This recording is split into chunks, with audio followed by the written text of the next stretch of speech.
A Estratégia do Dia, o podcast original da Bloomberg Linha. Quando você assiste uma série, você é daquelas pessoas que pulam a retrospectiva, o recap? Ou você assiste pra lembrar o que tá acontecendo? Eu acho que eu sempre pulo, não tenho paciência pra ver. Mas eu tô perguntando isso porque hoje a gente vai fazer um recap do que aconteceu nos primeiros 100 dias do segundo mandato de Donald Trump. Sim, essa semana marcou 100 dias já do mandato dele. O tempo passa rápido. Pois é. Não é sobre ter todas as pessoas do mundo pra ti. Não, vocês não merecem essa música. Calma. Olha, o que era pra ser um período de retomada virou uma espécie de experimento econômico diferente. Uma guerra comercial vai, volta, ameaça, recua, e no meio disso tudo, quem sofre é o dólar. Pois é, o dólar, a moeda mais usada no mundo, que já foi sinônimo de segurança, estabilidade e status, agora anda mais volátil que, sei lá, criptomoeda em dia de tweet do Elon Musk. Esse elemento chamado Elon Musk. Desde que Trump voltou à Casa Branca, o dólar perdeu força frente às principais moedas globais. E não é pouca coisa, o índice que mede o desempenho da moeda caiu quase 9%. Enquanto isso, moedas da América Latina, sim, aquelas mesmas que a gente vive reclamando, começaram, olha só, a subir. O real brasileiro, por exemplo, está se beneficiando de juros altos. E o peso mexicano se beneficia do fenômeno do nearshoring. E até o sol peruano entrou na conversa. O sol é a moeda, tá? Não vai achando que é a estrela lá no Peru. Com a estabilidade e política monetária séria. O curioso é que o enfraquecimento do dólar não tem nada a ver com um colapso externo. É interno mesmo. Desconfiança com a economia dos Estados Unidos, pressão sobre o Banco Central americano e uma política externa um pouco duvidosa.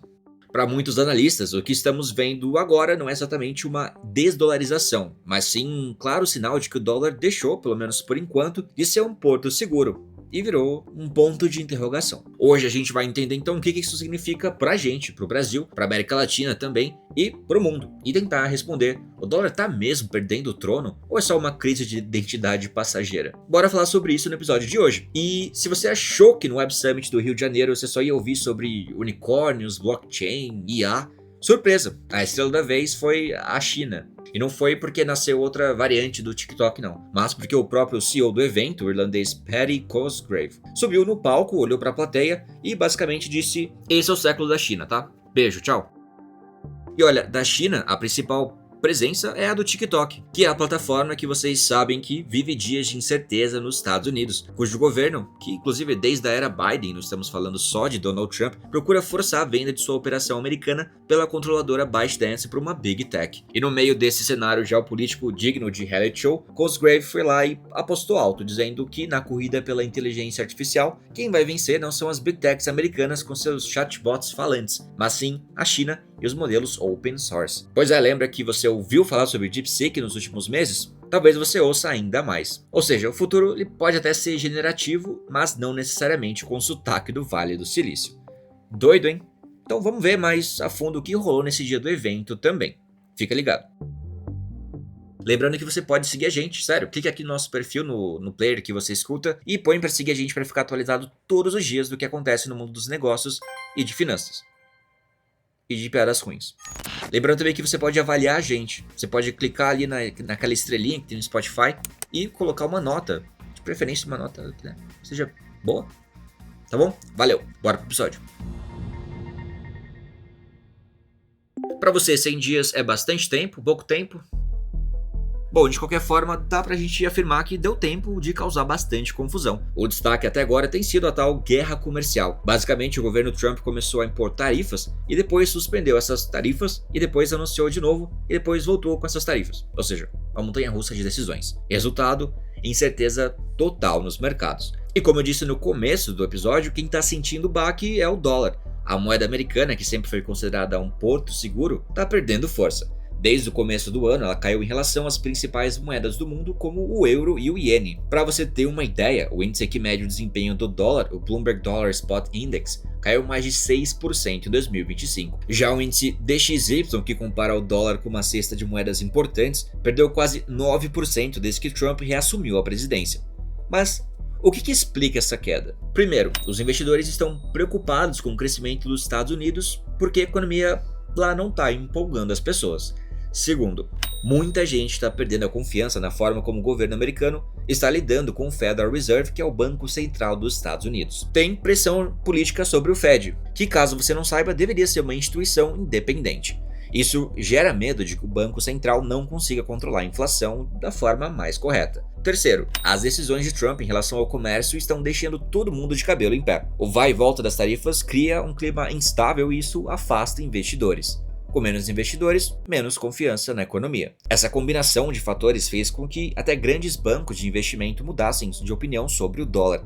O UBS, por exemplo, já cortou 2 vezes suas projeções de valor da moeda só nos últimos 2 meses. O Deutsche Bank foi além, disse que o dólar entrou num ciclo de queda que pode durar anos. Esse movimento tem até nome, estão dizendo que o sorriso do dólar está se desfazendo. Esse sorriso era uma ideia de que o dólar se valorizava tanto em momentos de crise quanto em momentos de crescimento forte, mas agora nem uma coisa nem outra. Inclusive, eu fiz um vídeo no TikTok há um tempo atrás, é um vídeo bem tosco. Eu tô literalmente numa gangorra comigo mesmo para explicar o que é o sorriso do dólar. Eu vou colocar ele aqui na descrição do episódio para você assistir, dá para entender um pouco melhor do que se trata esse conceito. Olha, e para piorar, além do dólar, o ouro ele tá numa posição diferente, ele tá voando. Ele já passou dos 3.500 dólares a onça e os bancos centrais de vários países estão começando a guardar mais euros e ienes em vez de dólares. Mesmo assim, é importante dizer, o dólar ainda é a moeda mais usada do mundo. Por favor, não venda seus dólares por minha causa, calma. Segundo o sistema de pagamento SWIFT, quase metade das transações internacionais em março de 2025 ainda foram feitas em dólares. E o FMI mostra que cerca de 60% das reservas dos bancos centrais ainda são em dólar. Ou seja, ele continua no topo, mas com sinais aí de desgaste. Por favor, lembrando, não venda seus dólares por minha causa. No meio dessa confusão toda, quem está se dando relativamente bem são as moedas da América Latina. Com um dólar mais fraco, os investidores começaram a olhar com mais carinho para moedas como o real brasileiro, o peso mexicano e o sol peruano. O real, por exemplo, continua atraente porque tem um dos juros mais altos do mundo. O peso mexicano se beneficia da tendência de nearshoring, que é empresas montando fábricas mais perto dos Estados Unidos. E já o sol peruano, ele se destaca por sua estabilidade e uma política econômica considerada responsável. Mas calma, antes de você começar a cantar Belchior por aí, saiba que a festa não é para todo mundo. Algumas moedas continuam vulneráveis e o peso argentino que vive uma crise crônica. O Chile também sente os impactos por causa da queda no preço do cobre e da forte ligação com a China. No geral, o que os analistas dizem é que a América Latina tem uma posição mais favorável do que outras regiões, como a Ásia ou a Europa Oriental. Isso por causa do fornecimento de commodities e do custo de mão de obra relativamente baixo. Mas vale lembrar que tudo depende de como os países vão administrar seus próprios riscos políticos e econômicos. Resumindo, o dólar ainda é rei, mas está com a coroa um pouquinho torta. Então a América Latina está aproveitando uma janela de oportunidade, mas não sem desafios. E o mundo todo está de olho em cada tarifa, cada declaração e cada tweet de Trump. Bom, deu para ter uma noção breve aí do que rolou nesses 100 dias, dos impactos econômicos das decisões do novo presidente dos Estados Unidos. E, pois é, vamos ter mais do que falar porque foram só 100 dias, tem chão pela frente.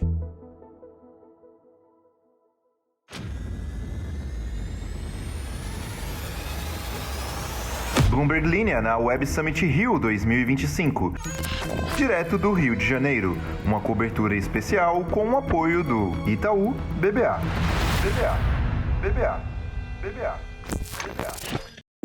E bora de Web Summit. Pois é, na sua terceira edição no Brasil, o Web Summit, que é um dos maiores eventos de inovação do mundo, trouxe aí discussões sobre tecnologia, inovação e criatividade. Mas, olha só, mesmo com tanto americano por lá, o que chamou a atenção foi a presença da China, ou melhor, do TikTok, que é uma das poucas empresas chinesas presentes no evento. E o momento não poderia ser mais delicado. O TikTok está sendo pressionado, como você deve saber, há um tempo pelos Estados Unidos que querem obrigar a empresa a vender sua operação americana por alguma Big Tech dos Estados Unidos. Isso começou ainda na época do Biden e segue agora com Trump de volta à presidência. Esse clima tenso contrasta com o que pensa o chefão do próprio Web Summit, o irlandês Paddy Cosgrave. Para ele, a China vai dominar o jogo da inteligência artificial nos próximos anos. E não só isso, ele aposta que os modelos open source, aqueles de código aberto que qualquer desenvolvedor desenvolvedor pode usar e melhorar, vão ser os grandes vencedores nessa corrida. Vale lembrar que hoje a maior parte dos sistemas mais avançados de IA são controlados por empresas americanas. Por exemplo, o ChatGPT é da OpenAI,